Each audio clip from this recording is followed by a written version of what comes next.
تو درمیان میں یہ کچھ انقطاع آ گیا، ورنہ بات پوری کرنا تھی کہ آپ صلی اللہ علیہ وسلم نے فتح مکہ کے دن جو اعلان فرمایا کہ من دخل دار ابی سفیان فهو آمن، جو ابو سفیان کے گھر داخل ہوگا امن لے گا وہ بھی آمن ہے۔ یہ پائیدانہ صلاحیت کا استعمال فرمایا آپ صلی اللہ علیہ وسلم نے، جبکہ کفار اس کا بالکل برعکس ہوا کرتا ہے کہ جب وہ کسی شہر پر قابض ہوتا ہے تو وہ اس میں خون خرابہ کرتا ہے، لیکن اللہ تعالیٰ کا نظام اور آپ کے نائبین اس طور پر ہوں سوال ہی پیدا نہیں ہوتا۔ تو یہ ایک گھرانہ تھا، یہ ایک فیملی تھی عرب میں جس کو ایک بڑا رتبہ اور درجہ حاصل تھا قبل الاسلام اور بعد الاسلام دونوں۔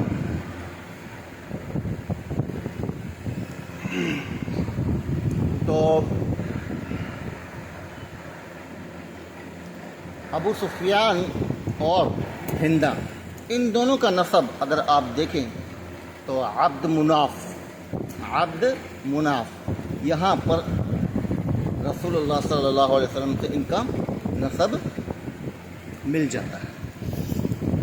تو معلوم ہوا کہ یہ خاندانی لوگ تھے، صرف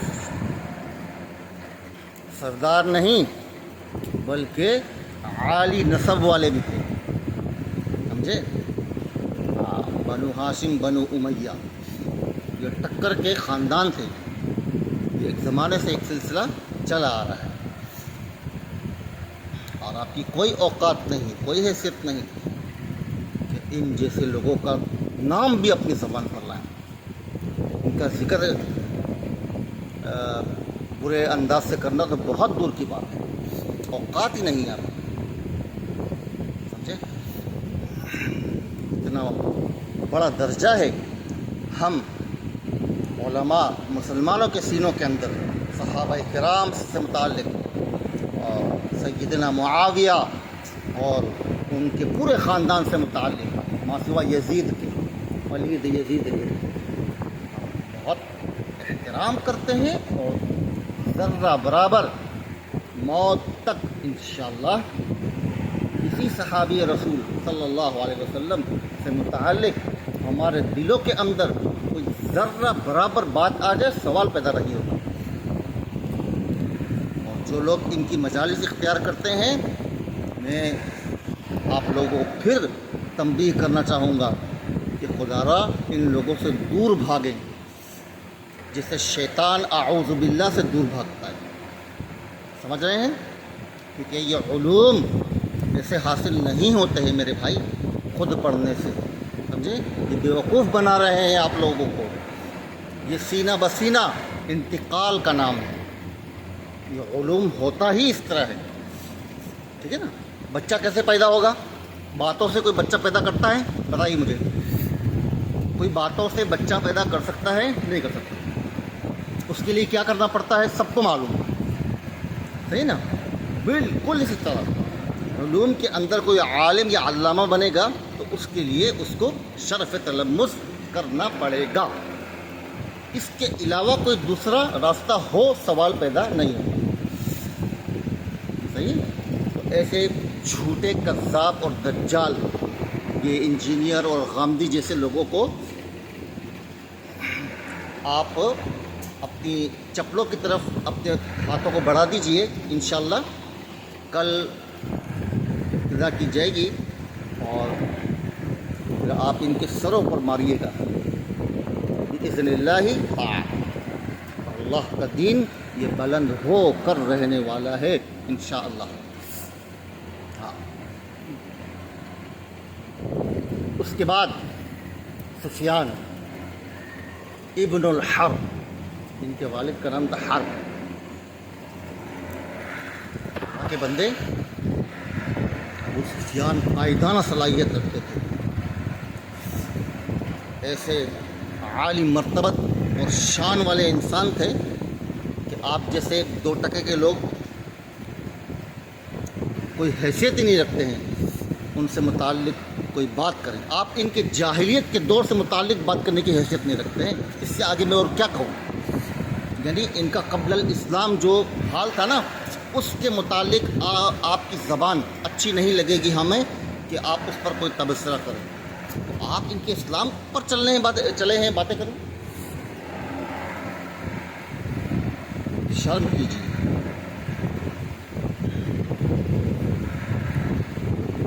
اور یہ ابو سفیان،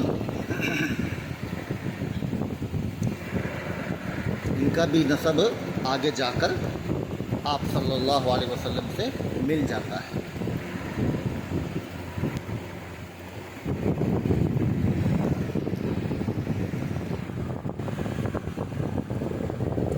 تو مدینہ منورہ میں آپ صلی اللہ علیہ وسلم کے بعد تقریباً یہ 20 سال مزید زندہ رہے وفات کے بعد، اور پھر جو ہے مدینہ منورہ میں ان کا انتقال ہوا.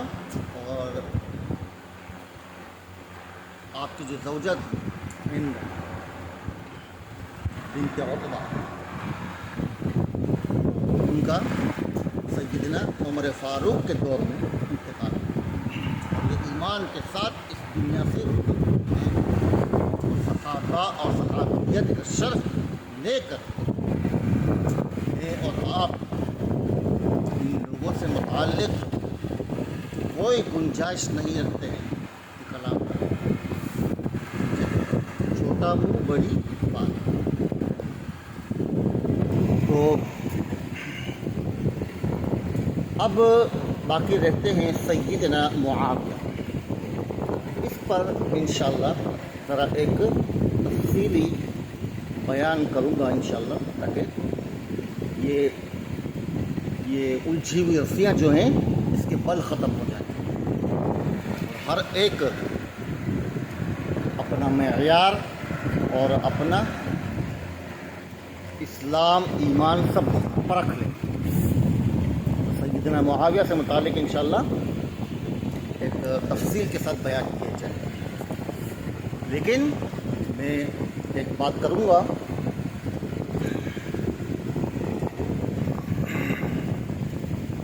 کہ مرزا انجینئر صاحب ہوں یا غامدی صاحب ہوں، جو بھی ہوں، ہم آپ کے دشمن نہیں ہیں. ہم آپ سے آپ کے مناصب کو نہیں چھیننا چاہتے، ٹھیک ہے؟ ہمیں کوئی حاجت ہی نہیں ہے بھائی.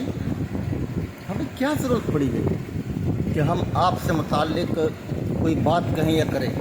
لیکن دین کیا ہوتا ہے؟ اجتماعیت.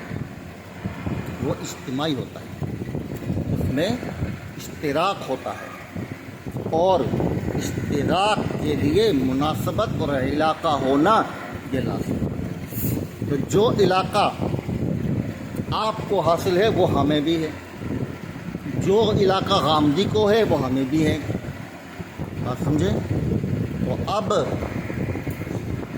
اس سے متعلق میری ذات کا آپ کی ذات سے کوئی تعلق نہیں ہے، لیکن جب آپ اس دین اسلام کے پوائنٹ پر جب کوئی بات کریں گے تو پھر ہم آپ کی گردن مروڑیں گے. ٹھیک ہے نا؟ کیونکہ علاقہ میرا اور آپ کا ایک ہی ہے. ہمیں بھی اسلام سے نسبت ہے، آپ کو بھی اسلام سے نسبت ہے، لیکن علاقے میں فرق ہے. آپ کا جو سید ہے وہ ابلیس ہے، اور نہیں، آپ کا سید کیا ہے؟ ابلیس ہے، جو مزین کر کر کے آپ کو اہل سنت والجماعت سے ہٹائے جا رہا ہے. لیکن آپ مجال ہے جو ایک بات ماننے کو تیار نہیں، اپنی تحقیق پر ضدی بنے ہوئے ہیں.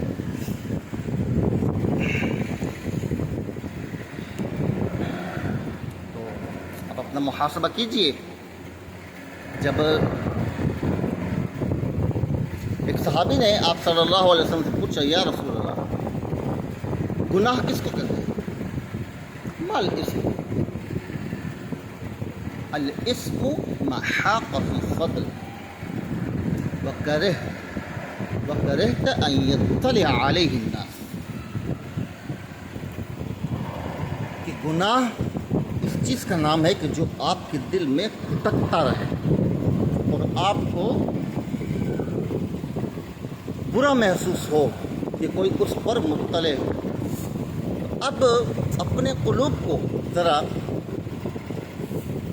ایک خلوت کے اندر لے جائیں اور اپنے قلب سے پوچھیں کیا ہم جو کچھ کرتے ہیں یا کر رہے ہیں کیا یہ درست ہے یا نہیں؟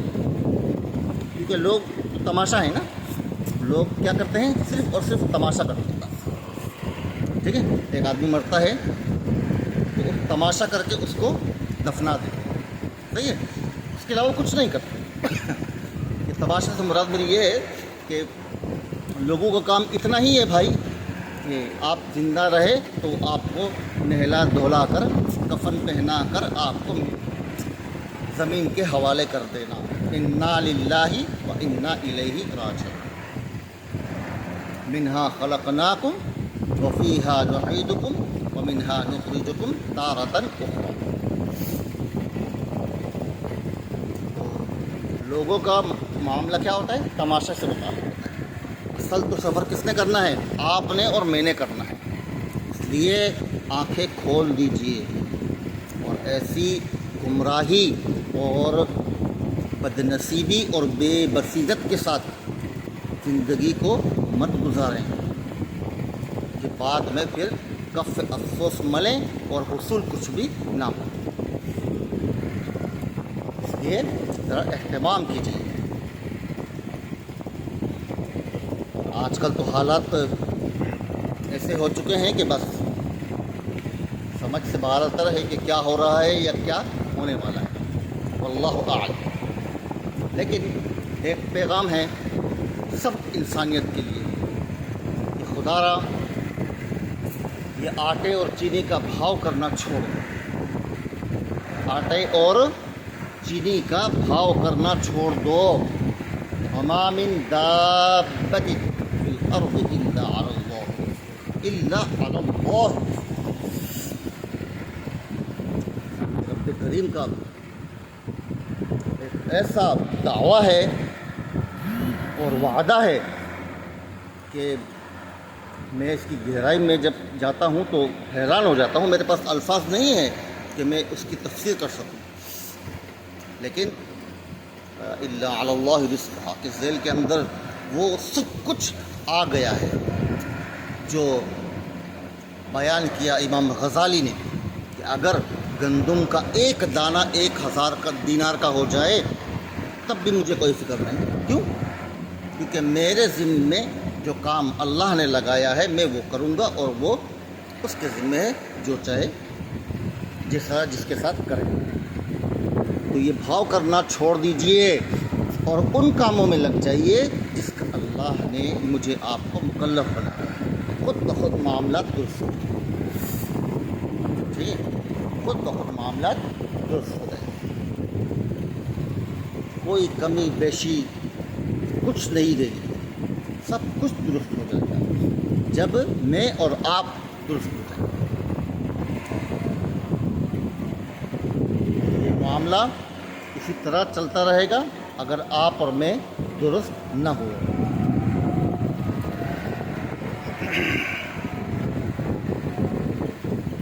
تو خدارا خوف خدا کیجئے اور اب مزید فالتو باتیں عوام کے سامنے مت کیجئے اور صحابہ کرام کو معیار جانیے۔ فَإِنْ آمَنُوا بِمِثْلِ مَا آمَنْتُمْ بِهِ فَقَدِ اهْتَدَوْا۔ اللہ تعالیٰ نے جب ان کو ایمان کو معیار اور توازن بنا دیا تو پھر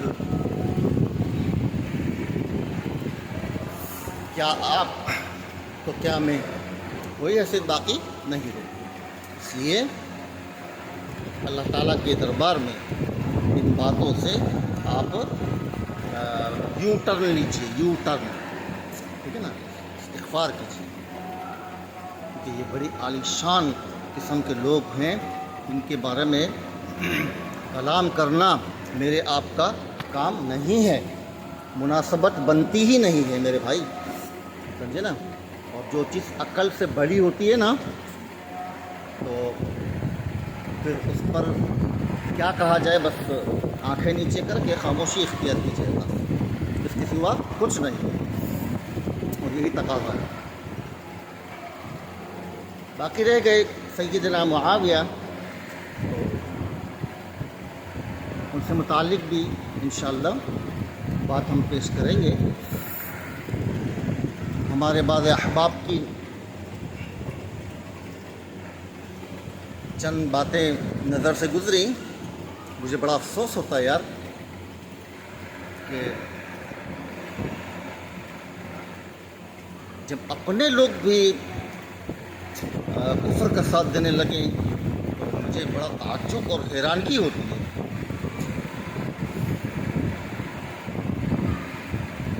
کہ کون حق پر تھا، کون نہ حق پر تھا۔ چلیے ہم اپنے سامنے انشاءاللہ اس باتوں کو بیان کریں گے، اور پھر آپ ہی کو انشاءاللہ ہم منصف بھی قرار دیں گے۔ اب بتائیے، سمجھے نا، بعد ہمارے احباب جو ہے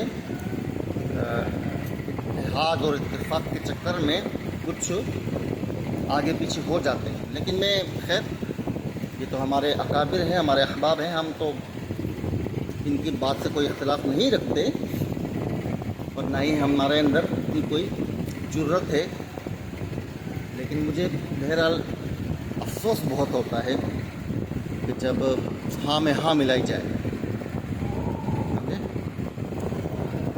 یاد رکھیں، مشاجرات صحابہ میں کوئی حق پر اور کوئی ناحق اس طرح کی تفصیل منقول نہیں ہے، بات سمجھے، رضی اللہ عنہم اجمعین، الصحابۃ کلہم علیہ، بس خلاص۔ ایک عام انسان سے متعلق دنیا کے اندر جو فلسفہ ہے وہ کیا ہے کہ بھائی خاموشی اختیار کرو اور حسن ظن رکھو، ظن المؤمنین خیرا، جائے کہ صحابہ کرام تو پھر بہت عالی نسب ہے بھائی۔ ہمیں اتحاد اور اتفاق اس طور پر منظور نہیں ہے کہ جس سے کافر مسلم اور مسلم کافر ہو جائے، ہرگز منظور نہیں ہے۔ کافر کافر رہتا ہے، رہے، ٹھیک ہے، ایسا اتفاق ہمیں منظور نہیں کہ جس میں شان صحابہ کے اندر کمی آ جائے، سیرت رسول صلی اللہ علیہ وسلم کے اندر کمی آ جائے، اور یہ کمی ہماری وجہ سے آئے گی، یعنی ہماری کوتاہیوں کی وجہ سے، ہماری زبان اور علوم کی بنا پر، ورنہ انداز بیان ہمارا اس طور پر ہونا چاہیے کہ ذرہ برابر جھکاؤ اس جانب اس جانب نہ رہے، صراط مستقیم پر چلتے رہے، ورنہ پھر بیان کرنا چھوڑ دیجیے، منبر رسول کو استعمال کرنا چھوڑ دیجیے۔ آپ قابل ہی نہیں ہے کہ جب آپ کہتے ہیں کہ ہاں ایسا تھا اور ویسا تھا، یا تو آپ ان کی جو ہے وہ موافقت فرما رہے ہیں خدا کے بندے، اور آپ خود کو اہل سنت بھی کہتے ہیں۔ تو بس انہی باتوں پر اتفاق کیے دیتے ہیں، باقی انشاءاللہ اگلے سیدنا معاویہ رضی اللہ عنہ سے متعلق ایک تفصیل بیان کی جائے گی۔ اس کے بعد میں انشاءاللہ امید رکھوں گا اللہ تعالیٰ کی ذات سے کہ کوئی بھی شخص پھر جس کو یہ بات پہنچ جائے جو میں کہوں، تو اس کے بعد اس کے پاس اقرار کے سوا کوئی راستہ ہی نہ بچے، بس وہ مان لے کہ جی ہاں ایسا ہی ہے۔ انشاءاللہ ماننے میں خیر ہے، ماننے میں خیر ہے، کیونکہ آپ کے سامنے ابو طالب، ابو لہب، ابو جہل، مغیرہ، عتبہ وغیرہ سب ناکام ہو گئے، دیکھا نا آپ نے، آپ خود کو ناکام ہونے سے بچا لیجئے، یہ ہوتی ہے عقل مندی۔ عقل کو استعمال کیجیے، سمجھے؟ ان ذاکرین اور کاذبین کی باتوں میں آ کر خود کو ستیہ ناس مت کریں، اپنی زندگی کو برباد مت کریں۔ وآخر دعوانا الحمد للہ رب العالمین۔